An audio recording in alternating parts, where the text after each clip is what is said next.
लेखन व माय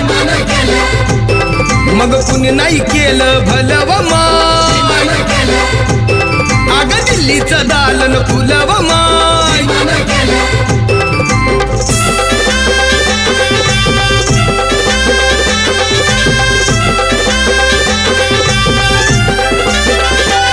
तुमच्या पोरानं शाळेत शिकावं आशाला जारीला मुकावं